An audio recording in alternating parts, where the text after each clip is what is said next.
Price the Lord.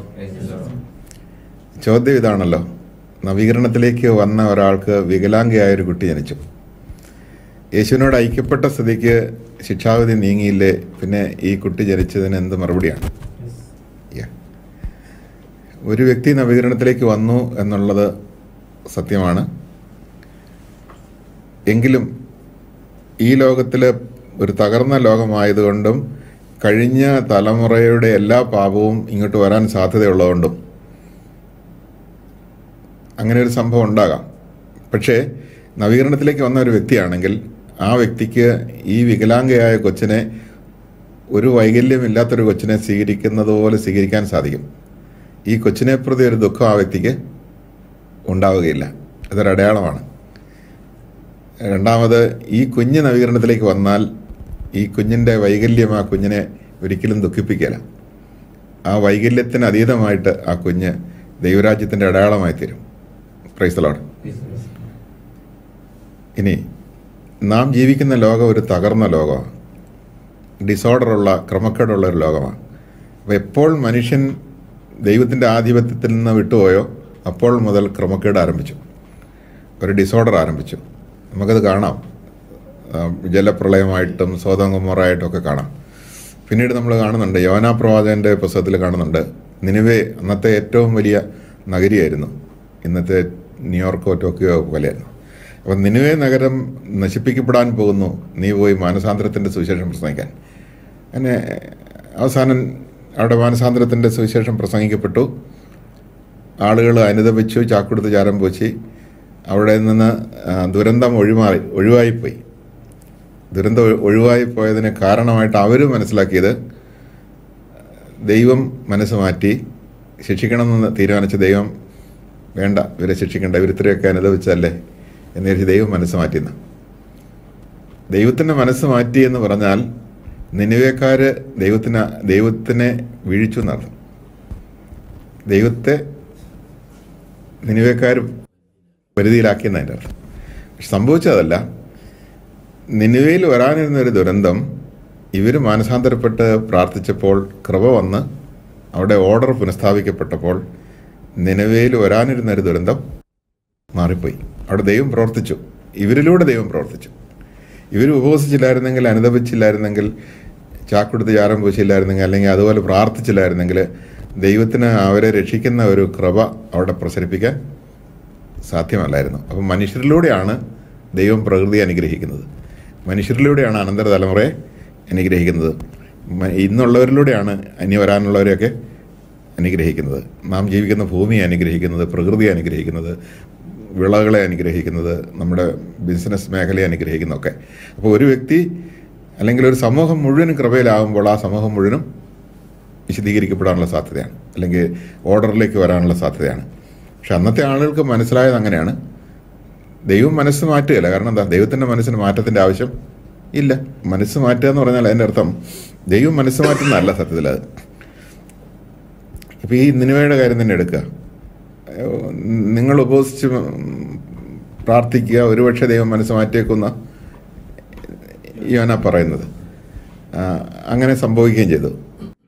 അപ്പോൾ അവിടെ ഒഴിവായിപ്പോയി. അപ്പം ദൈവം മനസ്സ് മാറ്റിയെന്ന് അവർ ധരിക്കുന്നു. സത്യത്തിൽ ഇവരുടെ മനസ്സ് മാറിയപ്പോൾ ദൈവത്തിൻ്റെ കൃപ ഇവരിലേക്ക് ഒഴുകി. അപ്പോൾ അവിടെ ഉണ്ടാകാനിരുന്നൊരു ദുരന്തത്തെ തടയാൻ ഈ കൃപയ്ക്ക് സാധിച്ചു. ഒരു ഓർഡർ അവിടെ പുനഃസൃഷ്ടിക്കപ്പെട്ടു. അതാണ് സംഭവിച്ചത്. ദൈവം മനസ്സ് മാറ്റുമെന്ന് പറഞ്ഞ അർത്ഥം ദൈവം ആദ്യം എടുത്ത തീരുമാനം തെറ്റായിരുന്നു, രണ്ടാമത് വേറൊരു തീരുമാനം എടുത്തെന്ന് വരും. ദൈവം നിത്യനാണ്, മാറ്റമില്ലാത്തവനാണ്. ദൈവത്തിൻ്റെ തീരുമാനം മാറ്റേണ്ട കാര്യമില്ല. കാരണം അത്രയും നല്ലതാണ്. മാറ്റം ആർക്കാണ് വേണ്ടത്?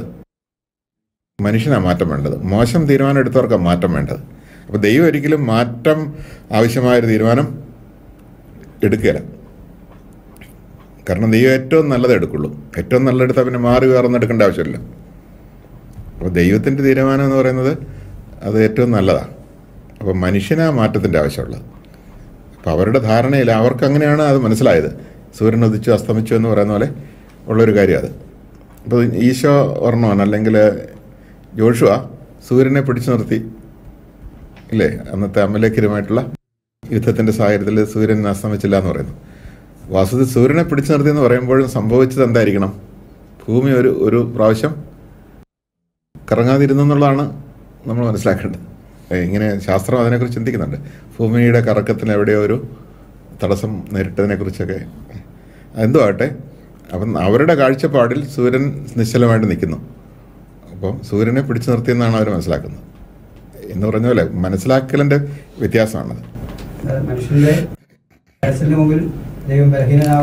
അങ്ങനെ അത് ശരിയല്ല. ദൈവം അങ്ങനെ മനുഷ്യൻ്റെ മനസ്സിന് കരച്ചിലിന് മുമ്പിൽ ബലഹീനനാവുക എന്ന് പറഞ്ഞാൽ ഇവിടെ സംഭവിച്ചത് ഇതാണ്.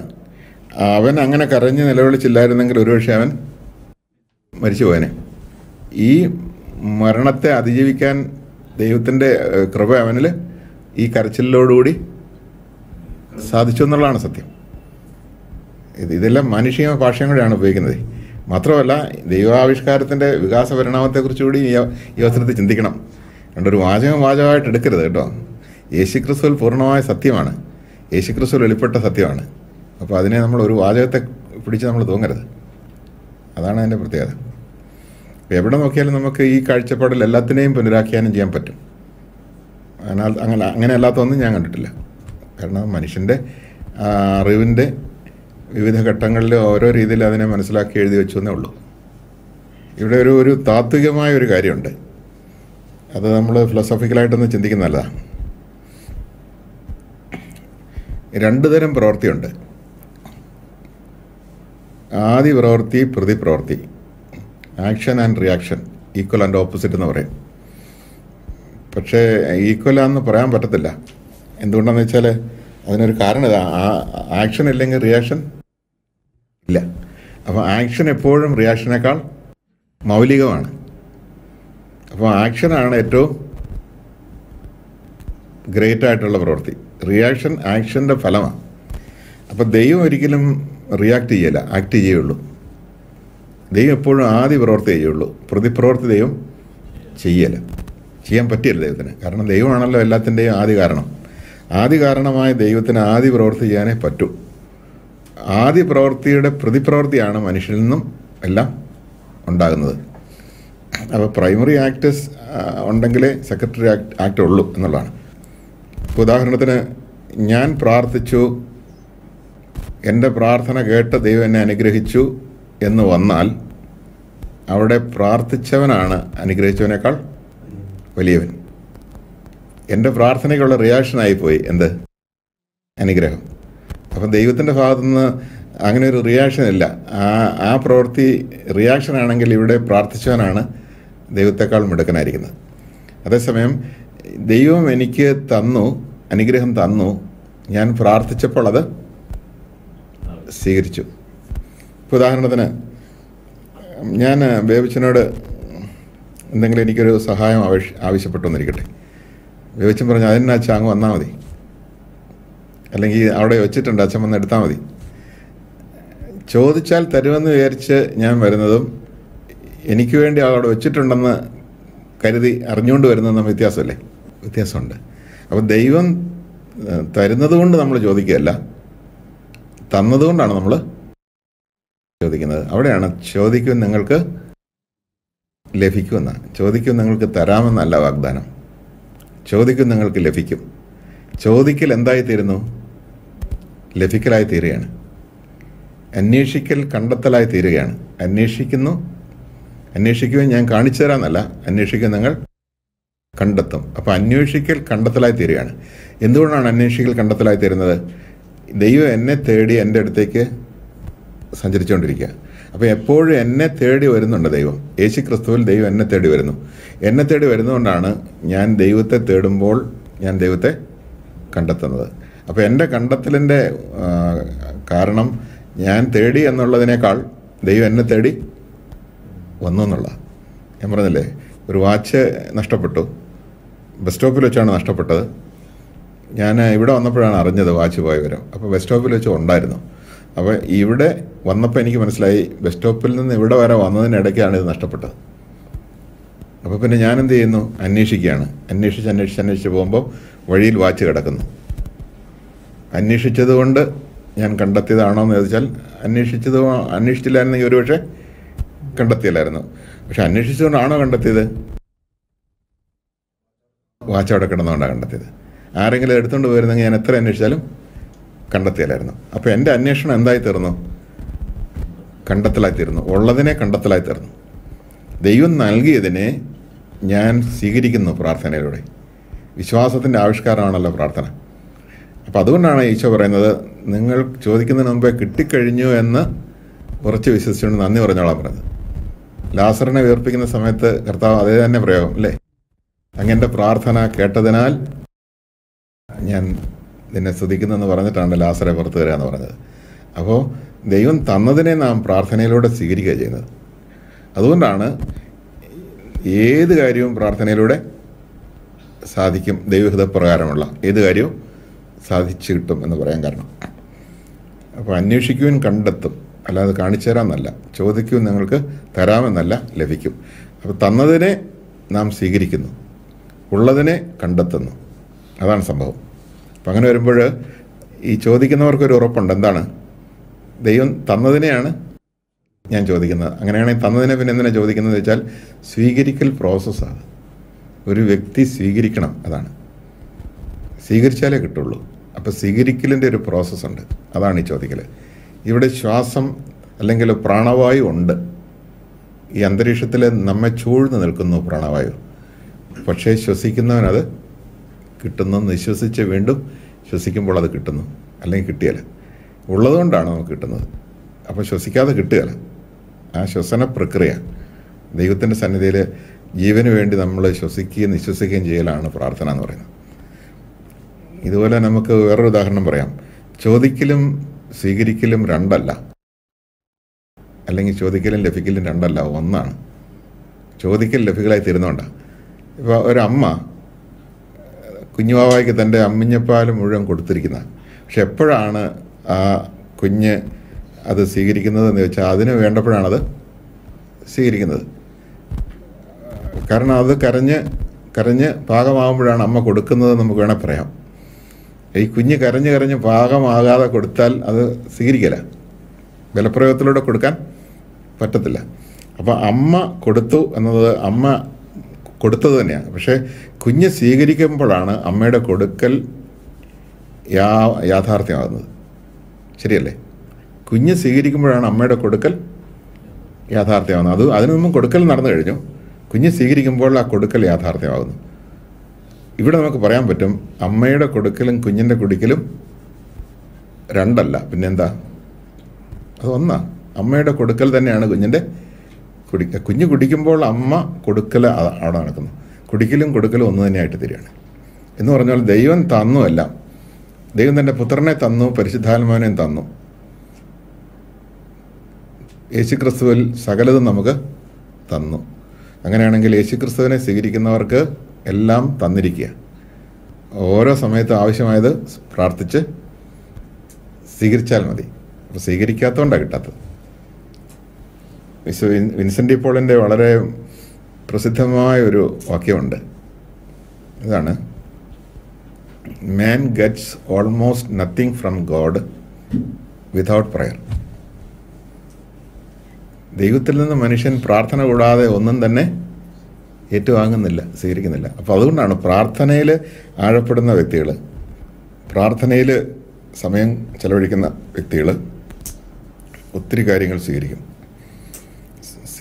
കൃപ സ്വീകരിക്കും. കൃപയോടൊപ്പം ബാക്കിയെല്ലാം കൂട്ടിച്ചേർത്തും സ്വീകരിക്കും. നിങ്ങൾ ആദ്യമായിട്ട് ദൈവത്തിൻ്റെ രാജ്യം അവിടുത്തെ നീതി അന്വേഷിക്കുക. ബാക്കിയെല്ലാം കൂട്ടിച്ചേർത്ത് നൽകപ്പെടും എന്ന് പറഞ്ഞിരിക്കുന്നത്. തരാമെന്നല്ല, നൽകപ്പെടും എന്ന് പറഞ്ഞിരിക്കുന്നത്.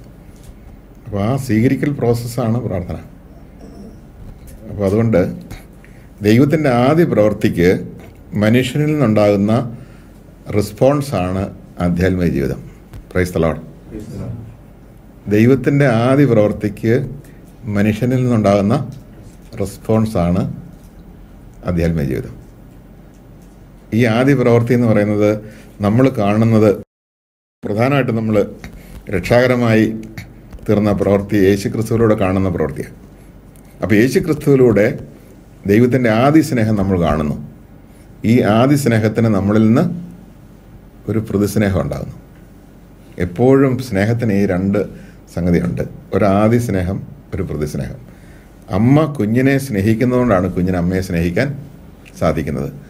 അമ്മ കുഞ്ഞിനെ സ്നേഹിച്ചില്ലെങ്കിൽ കുഞ്ഞിന് അമ്മയെ സ്നേഹിക്കാൻ സാധിക്കില്ല. അമ്മ കുഞ്ഞിനെ വെറുത്താൽ കുഞ്ഞ് അമ്മയെ വെറുക്കുകയേ ഉള്ളൂ. ശരിയല്ലേ ഞാൻ പറഞ്ഞത്? അത്രേ ഉള്ളൂ, അല്ലാതെ സാധിക്കില്ല. അപ്പം അമ്മയുടെ സ്നേഹത്തിൻ്റെ റെസ്പോൺസാണ് കുഞ്ഞിൻ്റേത്. ഇതുപോലെ തന്നെ ദൈവത്തിൻ്റെ സ്നേഹത്തിൻ്റെ റെസ്പോൺസാണ് മനുഷ്യന് ദൈവത്തോടുള്ള സ്നേഹം. അങ്ങനെയാണ് ആയിരിക്കേണ്ടത്. അപ്പം അതിന് പകരം ഒരു ഭക്തൻ വിചാരിക്കുകയാണെന്നിരിക്കട്ടെ, ഞാൻ ഒരു ആനയെ നടക്കിരുത്തിയാൽ ഇത് കണ്ട് പ്രസാദിച്ച് ദൈവം എനിക്ക് ഞാൻ ചോദിച്ച് അനുഗ്രഹം തരും എന്ന് വിചാരിച്ച് ഒരു ആനയെ നടക്കിരുത്തിയാൽ ഇവിടെ ദൈവത്തെ സ്വാധീനിക്കാൻ ശ്രമിക്കുകയല്ലേ? ദൈവം സ്വാധീനത്തിന് വഴിപ്പെടുമോ? സ്വാധീനത്തിന് വഴിപ്പെടുന്നതാണല്ലോ ദൈവം. അവിടെ ഈ വ്യക്തിയുടെ പ്രവൃത്തിയാണ് ഈ വ്യക്തി വലുതായിട്ട് കാണുന്നത്. ദൈവത്തിന് പോലും എനിക്കൊന്ന് തരാതിരിക്കാൻ പറ്റാത്ത വിധം ദൈവം എൻ്റെ പ്രാർത്ഥന കേൾക്കാൻ ഇത് കാരണമാകുന്ന അമേരിക്കുന്നത്. ഇതുമായിട്ട് ബന്ധപ്പെട്ടൊരു വാചകം ഇവിടെ, അവർക്ക് ദൈവത്തെക്കുറിച്ച് തീഷ്ണതയുണ്ടെന്ന് ഞാൻ സാക്ഷ്യപ്പെടുത്തുന്നു. ആ തീഷ്ണത ശരിയായ അറിവിൻ്റെ അടിസ്ഥാനത്തിലല്ലെന്നേ ഉള്ളൂ. എന്തെന്നാൽ ദൈവത്തിൻ്റെ നീതിയെക്കുറിച്ച് അവർ അജ്ഞരാകൊണ്ടും തങ്ങളുടെ തന്നെ നീതി സ്ഥാപിക്കാൻ വ്യഗ്രത കാണിക്കുന്നത് കൊണ്ടും ദൈവനീതിക്ക് അവർ കീഴ്വഴങ്ങിയില്ല. റോമ 8:2. വിശ്വസിക്കുന്ന ഏതൊരുവനും നീതീകരിക്കപ്പെടുന്നതിന് ക്രിസ്തു നിയമത്തെ പൂർത്തീകരിച്ചിരിക്കുന്നു എന്ന് പറഞ്ഞാൽ ഇതിൻ്റെ അർത്ഥം എന്താ? അവർക്ക് ദൈവത്തെക്കുറിച്ച് തീഷ്ണതയുണ്ടെന്ന് ഞാൻ സാക്ഷ്യപ്പെടുത്തുന്നു. ആ തീഷ്ണത ശരിയായ അറിവിൻ്റെ അടിസ്ഥാനത്തിലല്ലെന്നേ ഉള്ളൂ എന്ന് പറഞ്ഞാൽ എൻ്റെ അർത്ഥം, ഞാൻ ദൈവത്തിൻ്റെ മുമ്പിൽ എന്തെങ്കിലും ചെയ്താൽ അത് കണ്ട് പ്രസാദിച്ച് ദൈവം എന്നെ അനുഗ്രഹിക്കുന്ന ഒരു കൂട്ടർ വിശ്വസിക്കുന്നു. ഞാൻ ഉപവസിച്ചാൽ, ഞാൻ പ്രാർത്ഥിച്ചാൽ എൻ്റെ ആ പ്രവൃത്തിക്ക് ദൈവം തക്കതായൊരു പ്രതിഫലം തരുമെന്ന് വിശ്വസിക്കുന്നു. അങ്ങനെയുള്ളവർക്ക് അത് സ്വന്തം നീതിയത്, മനുഷ്യൻ്റെ നീതിയത്. ഞാൻ ചെയ്യുന്നതിന് അനുസരിച്ച് നീതിപൂർവ്വം ദൈവം എന്താ എനിക്ക് തരിക. അപ്പം ഞാൻ അങ്ങോട്ട് ചെയ്യുന്നു, അതിൽ പ്രസാദിച്ച് ദൈവം ഇങ്ങോട്ട് തരണം. ഇവിടെ ആദ്യ പ്രവൃത്തി ചെയ്യുന്നത് മനുഷ്യനായിട്ട് മാറുന്നു. ദൈവം ഒരിക്കലും പ്രതിപ്രവൃത്തി ചെയ്യല. അപ്പം അങ്ങനെ വരുമ്പോഴത്തേക്കും അതാണ് അവർക്ക് ദൈവത്തെക്കുറിച്ച് തീഷ്ണതയുണ്ടെന്ന് ഞാൻ സാക്ഷ്യപ്പെടുത്തുന്നു. ആ തീഷ്ണത തെറ്റായ അറിവിൻ്റെ അടിസ്ഥാനത്തിലുള്ളതാണ്. ദൈവത്തിൻ്റെ നീതിയെക്കുറിച്ച് അവർ അജ്ഞരാകൊണ്ടും തങ്ങളുടെ തന്നെ നീതി സ്ഥാപിക്കാൻ വ്യഗ്രത കാണിക്കുന്നതുകൊണ്ടും ദൈവനീതിക്ക് അവർ കീഴ്വഴങ്ങുന്നില്ല. അപ്പം ദൈവനീതി എന്താണ്? ദൈവനീതി എന്ന് പറയുന്നത് സൗജന്യമായിട്ട് തരുന്നതാണ് ദൈവനീതി. ഇല്ലാത്തവർക്ക് ഉള്ളവൻ കൊടുക്കുന്നത് നീതിയല്ലേ? ശരിയല്ലേ? നമ്മൾ ആർക്കാണ് കൊടുക്കേണ്ടത്? ഉള്ളവനാണോ കൊടുക്കേണ്ടത്? ഇല്ലാത്തവർക്കാണ് കൊടുക്കേണ്ടത്. ഒരു നേരത്തെ ഭക്ഷണം പോലും കഴിക്കാനില്ലാതിരിക്കുന്നവർക്ക് കൊടുക്കുന്നതാണ് ദൈവത്തിൻ്റെ നീതി. ഈ ഒരു കാഴ്ചപ്പാട് നമ്മൾ നോക്കുമ്പോൾ നമ്മളെ സ്നേഹിക്കുന്നവന് തിരിച്ച് സ്നേഹം കൊടുക്കുന്നതിനകത്ത് വലിയ കാര്യമില്ല. നമ്മളെ വെറുക്കുന്നവർക്ക് സ്നേഹം കൊടുത്താൽ ആ സ്നേഹം കൊടുക്കലിന് വലിയ മൂല്യമുണ്ട്. കാരണം എന്താ? അതൊരാദ്യ പ്രവൃത്തിയാണ്. എന്നെ ഇങ്ങോട്ട് സ്നേഹിക്കുന്നവനെ ഞാൻ അങ്ങോട്ട് സ്നേഹിക്കുന്നത് അവൻ്റെ സ്നേഹത്തിൻ്റെ പ്രതിപ്രവൃത്തിയാണ്. അതൊരു പട്ടിക്ക് പോലും സാധിക്കും. അങ്ങോട്ട് സ്നേഹം കാണിച്ചാൽ ഒരു പട്ടി ഇങ്ങോട്ട് സ്നേഹം കാണിക്കും. അതേസമയം വെറുക്കുന്ന ഒരാളെ സ്നേഹിക്കുക എന്ന് പറയുന്നത് ദൈവത്തിൻ്റെ പ്രവൃത്തിയാണ്. അത് ആദ്യ പ്രവൃത്തിയാണ്. അതുകൊണ്ടാണ് ശപിക്കുന്നവരെ അനുഗ്രഹിക്കുക എന്നുള്ളത് ഒരു ആദ്യ പ്രവൃത്തിയാണ്. ഉപദ്രവം ചെയ്യുന്നവർക്ക് ഉപകാരം ചെയ്യുക എന്ന് പറയുന്നത് ഒരു ആദ്യ പ്രവൃത്തിയാണ്. ഈ ആദ്യ പ്രവൃത്തിക്ക് ഒരു പ്രതിപ്രവൃത്തി ഇങ്ങോട്ടുണ്ടാകാതിരിക്കാൻ പറ്റില്ല. അപ്പോൾ ശത്രുവിനെ സ്നേഹിക്കുന്ന ഒരാൾക്ക് ഈ സ്നേഹത്തിൻ്റെ ഒരു പ്രതിപ്രവൃത്തി ശത്രുവിൽ നിന്ന് പയ്യെ കിട്ടാൻ തുടങ്ങും. Price the Lord. അപ്പോൾ ഒരു പുതിയ സ്നേഹബന്ധം അവിടെ ഉണ്ടാവും. ദൈവകേന്ദ്രീകൃതമായ ഒരു സ്നേഹബന്ധം. ദൈവനാമത്തിലാണല്ലോ ശത്രുവിനെ ഒരാൾ സ്നേഹിക്കുന്നത്. ദൈവസ്നേഹം ഉള്ളിലുള്ളതുകൊണ്ടാണല്ലോ അത് ചെയ്യുന്നത്. അപ്പോൾ അവിടെ ഒരു പ്രതിസ്നേഹം ആ വ്യക്തിയിൽ നിന്ന് ഉണ്ടാവും. അപ്പോൾ ആ പ്രതിസ്നേഹമാണ് വാസ്തവത്തിൽ ആത്മീയ ബന്ധമായിട്ട് വരാൻ പോകുന്നത്.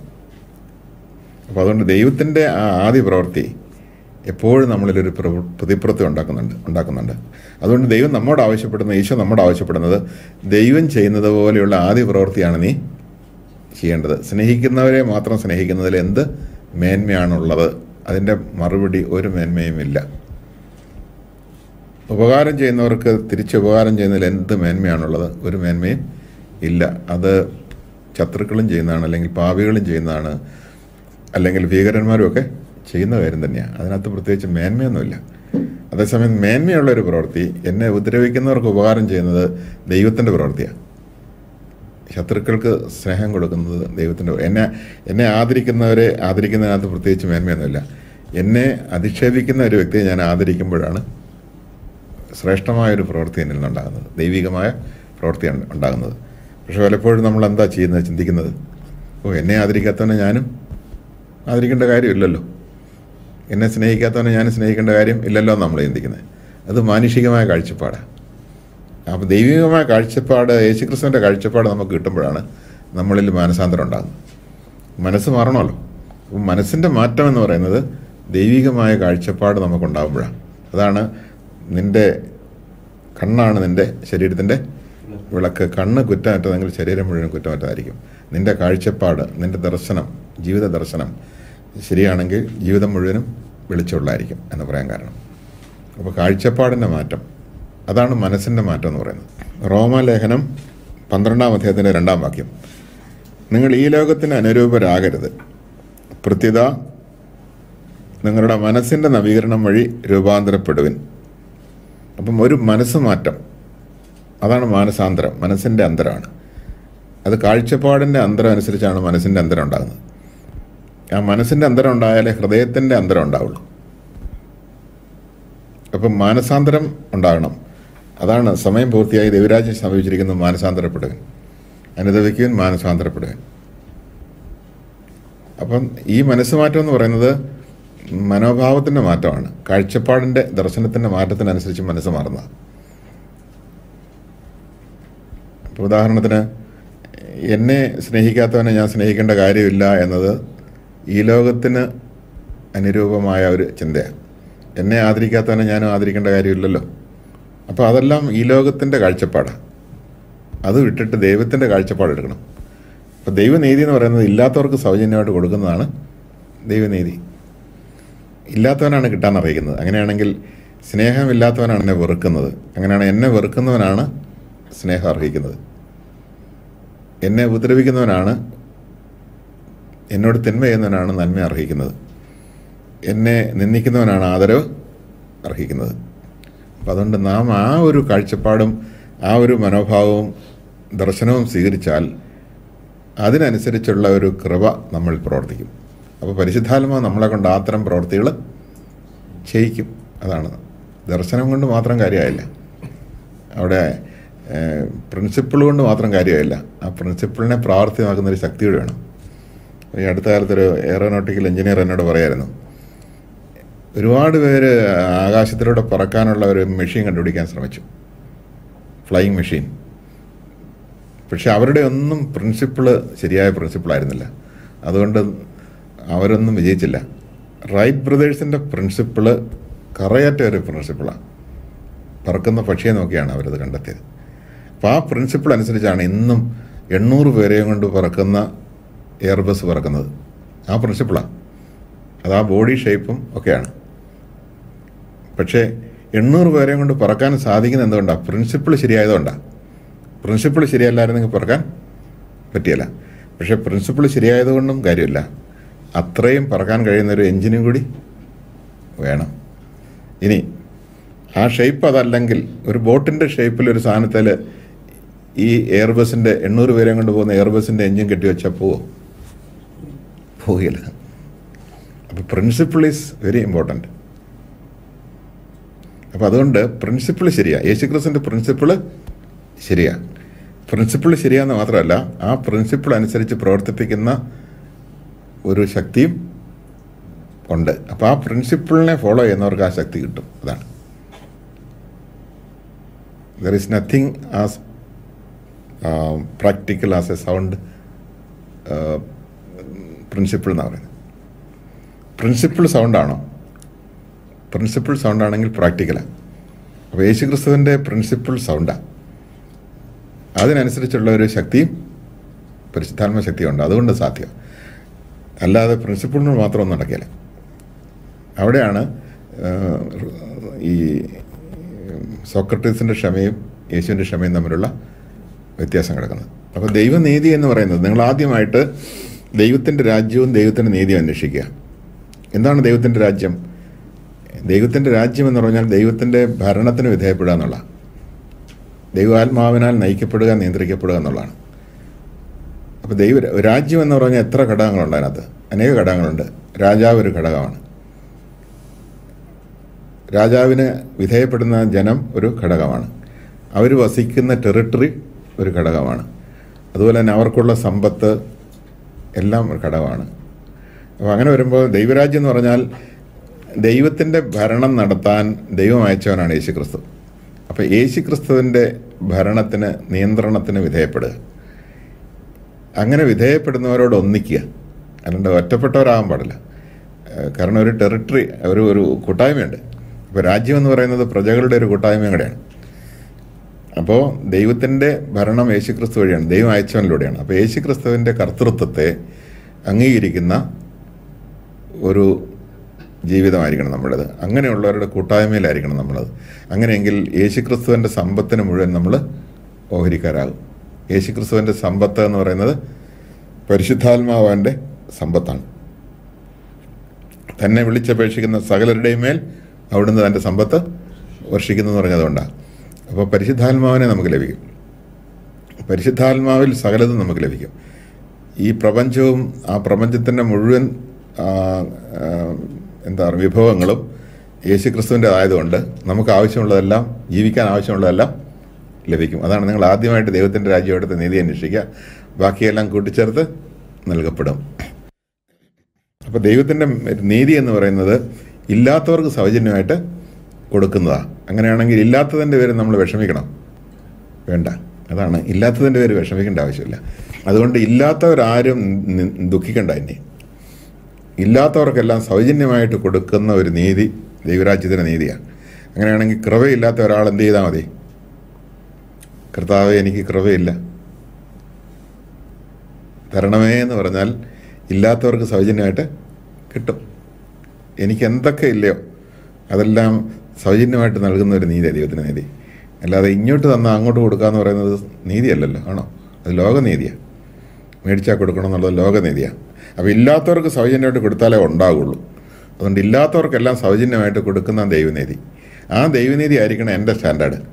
ദൈവത്തിന് മുമ്പിൽ ഞാൻ പറഞ്ഞാൽ മാത്രം പോരാ, എൻ്റെ സഹോദരൻ്റെ കാര്യത്തിൽ എൻ്റെ സ്റ്റാൻഡേർഡ് അതായിരിക്കണം. അതാണ് യേശു എപ്പോഴും പറയുന്നത്. നീ വിളിച്ച് ആർക്കെങ്കിലും ഭക്ഷണം കൊടുക്കുമ്പോൾ തിരിച്ച് നിന്നെ വിളിച്ച് അതുപോലുള്ളൊരു വിരുന്ന് തന്ന് കടം വീട്ടുന്നവനല്ല കൊടുക്കേണ്ടത്. ഒരിക്കലും നിനക്ക് തിരിച്ചു തരാൻ കഴിവില്ലാത്തവനെ വിളിച്ചു കൊടുക്കുക. അത് ദൈവനീതിയാണ്, അത് ദൈവരാജ്യത്തിൻ്റെ ഒരു പ്രവർത്തനമാണ്. അതുകൊണ്ട് തിരിച്ചു തരുന്നവർക്ക് കൊടുക്കണമെന്നല്ല എൻ്റെ അർത്ഥം. അങ്ങനെയുള്ളവരെ അവഗണിച്ചുകൊണ്ടാണ് കൊടുക്കുന്നത് പലപ്പോഴും. അവിടെയാണ് പ്രശ്നം. അപ്പം ദൈവനീതിയുടെ മറ്റൊരു വലിയ മേഖലയുടെ കൂടെ പറയട്ടെ. ദൈവനീതി എന്ന് പറയുന്നത് ദൈവം സൃഷ്ടിച്ച മനുഷ്യൻ ദൈവത്തോടുകൂടെ ആയിരിക്കണം എന്നുള്ളതാണ് ദൈവത്തിൻ്റെ നീതി. ദൈവത്തിൽ നിന്നാകാൻ അകന്നു പോകുന്ന അനീതിയാണ്. അപ്പോൾ സാത്താൻ ചെയ്തത് വലിയ അനീതിയാണ്. എന്താ സാത്താൻ ചെയ്തത്? മനുഷ്യനെ ദൈവത്തിൽ നിന്ന് അകറ്റിക്കളഞ്ഞു. അങ്ങനെയാണെങ്കിൽ അകറ്റിക്കളഞ്ഞ മനുഷ്യനെ ദൈവത്തിങ്കിലേക്ക് തിരികെ കൊണ്ടുവരുന്നത് ദൈവത്തിൻ്റെ നീതിയാണ്. അപ്പോൾ അതുകൊണ്ടാണ് നമ്മുടെ വിശുദ്ധ കുർബാനയിൽ മനോഹരമായൊരു പ്രാർത്ഥനയുണ്ട്. ഞങ്ങളെ അങ്ങയുമായി രമ്യതപ്പെടുത്തുന്ന നീതിയുടെ പ്രവൃത്തികളാൽ അങ്ങേ ഞങ്ങളെല്ലാവരും യഥോചിതം പ്രീതിപ്പെടുത്തണം. അപ്പോൾ നീതിയുടെ പ്രവൃത്തി എന്ന് പറയുന്നത് എന്താ? ദൈവത്തിൽ നിന്ന് അകന്നു പോയവരെ ദൈവത്തിലേക്ക് തിരിച്ചു കൊണ്ടിരുന്ന പ്രവൃത്തിയാണ് നീതിയുടെ പ്രവൃത്തി. സുവിശേഷ പ്രസംഗം എന്ന് പറയുന്നത് നീതിയുടെ പ്രവർത്തനമാണ്, ദൈവനീതിയുടെ പ്രവർത്തനമാണ്. പരിഹാരം ചെയ്യാന്നുള്ളത് ദൈവനീതിയുടെ പ്രവർത്തനമാണ്. സഹനം എന്ന് പറയുന്നത് ദൈവനീതിയുടെ പ്രവർത്തനമാണ്. അപ്പോൾ ദൈവനീതിയുടെ പ്രവർത്തനം നമ്മൾ ചെയ്യുന്നതിനനുസരിച്ചാണ് ഇവിടെ ദൈവരാജ്യം വളരുന്നത്. അപ്പോൾ ആരൊക്കെ ദൈവനീതിയുടെ പ്രവൃത്തി ചെയ്യുമോ അവരെല്ലാവരും ദൈവരാജ്യത്തെ വളർത്തുന്നവരായിരിക്കും. Praise the Lord. അതുകൊണ്ടാണ് നിങ്ങൾ ആദ്യമായിട്ട് ദൈവത്തിൻ്റെ രാജ്യത്തെ നീതി അന്വേഷിക്കുക. അപ്പം നമ്മൾ സ്വാഭാവിക നീതി അന്വേഷിച്ചാൽ പോരാ, ദൈവനീതി അന്വേഷിക്കണം. ഇതുകൊണ്ടാണ് ഈശോ പറഞ്ഞത്, നിങ്ങളുടെ നീതി ഫരിസേയരുടെയും ചുങ്കക്കാരുടെയും നീതിയെ അതിശയിക്കുന്നില്ലെങ്കിൽ നിങ്ങൾ ദൈവരാജ്യത്തിൽ പ്രവേശിക്കില്ല. എല്ലാവർക്കും ഈ നീതിയേ ഉള്ളൂ. അങ്ങോട്ട് കൊടുത്താൽ ഇങ്ങോട്ട് കിട്ടണം, നല്ല കാര്യം ചെയ്താൽ അപ്രീഷിയേറ്റ് ചെയ്തോണം, ഇങ്ങനെയുള്ള നീതിയേ ഉള്ളൂ. അർഹിക്കുന്ന സ്നേഹം എനിക്ക് കിട്ടണം, ഈ രീതിയിലുള്ള, അല്ലാതെ ഞാൻ അങ്ങോട്ട് കൊടുത്തുകൊണ്ട് എനിക്ക് ഇങ്ങോട്ട് കിട്ടണം, അതല്ല ദൈവത്തിൻ്റെ നീതി എന്ന് പറയുന്നത്. അപ്പോൾ ദൈവരാജ്യത്തിൻ്റെ നീതി എന്ന് പറയുന്നത് ഇല്ലാത്തവർക്ക് സൗജന്യമായിട്ട് കൊടുക്കുന്നതാണ്. അപ്പോൾ പാവങ്ങൾക്ക് ഒരു നേരത്തെ ഭക്ഷണം കഴിക്കാനോ ഇല്ലാത്തവർക്ക് നമ്മൾ ഭക്ഷണം കൊടുക്കുന്നത് തീർച്ചയായിട്ടും ദൈവനീതിയുടെ ഭാഗം ദൈവത്തെ അറിയാനത് കാരണമാവും, ദൈവസ്നേഹം അവരറിയാൻ കാരണമാവും നമ്മളിലൂടെ. അപ്പോൾ ആ രീതിയിൽ ദൈവനീതി അന്വേഷിക്കണം. അതുകൊണ്ടാണ് കർത്താവ് പറഞ്ഞത്, മനുഷ്യർ നിങ്ങളെ നിന്ദിക്കുകയും പീഡിപ്പിക്കുകയും അവഹേളിക്കുകയും നിങ്ങളുടെ പേര് ദുഷിച്ചായിട്ട് കരുതുകയും തിരസ്കരിക്കുകയും സർവ്വത വ്യാജമായിട്ട് നിങ്ങൾക്കെതിരെ കെട്ടിച്ചമയ്ക്കുകയൊക്കെ ചെയ്യുമ്പോൾ സന്തോഷിക്കാൻ പറഞ്ഞു. എന്താ കാരണം? അവിടെയെല്ലാം നമുക്ക് ആദി പ്രവൃത്തി ചെയ്യാനുള്ള അവസരം കിട്ടുക. എന്നെ എപ്പോഴും പ്രശംസിക്കുകയും സ്തുതിക്കുകയും ചെയ്യുന്നവരുടെ മുമ്പിൽ എനിക്കൊരു ആദി പ്രവൃത്തി ചെയ്യാൻ പറ്റും. എപ്പോഴും എന്നെ സ്തുതിക്കുകയും പുകഴ്ത്തുകയും അത് നിന്ദിക്കുന്നവരുടെ മുമ്പിൽ എനിക്ക് എന്ത് ചെയ്യാൻ പറ്റും? ആദി പ്രവൃത്തി ചെയ്യാൻ പറ്റും. ശപിക്കുന്നവരുടെ മുമ്പിൽ എനിക്ക് ദൈവത്തിൻ്റെ ഒരു പ്രവൃത്തി ചെയ്യാൻ പറ്റും. അങ്ങനെ ഒത്തിരി അവസരങ്ങൾ നമുക്ക് കിട്ടുന്നത് നല്ലതാണ്, പല കാരണത്താൽ നല്ലതാണ്. അപ്പം ദൈവനീതിയുടെ പ്രവൃത്തി ചെയ്ത് അവരെ വീണ്ടെടുക്കാൻ, അവരെ സ്വർഗരാജ്യത്തിലേക്ക് അല്ലെങ്കിൽ ദൈവരാജ്യത്തിലേക്ക് കൊണ്ടുവരാനായിട്ട് നമുക്ക് സാധിക്കും. അപ്പോൾ അതുകൊണ്ട് ചുരുക്കി പറഞ്ഞാൽ ദൈവനീതി എന്ന് പറയുന്നത് ദൈവത്തിൽ നിന്ന് അകന്നു പോയ മനുഷ്യനെ ദൈവത്തെങ്കിലേക്ക് തിരികെ കൊണ്ടുവരുന്ന പ്രവൃത്തി, യേശുവിൻ്റെ കുരിശിലെ പ്രവൃത്തി, സഹനം ദൈവനീതിയാണ്. അതുകൊണ്ടാണ് നാം എല്ലാവരും ദൈവത്തിന് നീതിയാകേണ്ടതിന് പാപമറിയാത്തവനെ ദൈവം നമുക്ക് വേണ്ടി പാപമാക്കി എന്ന് പറയുന്നത്.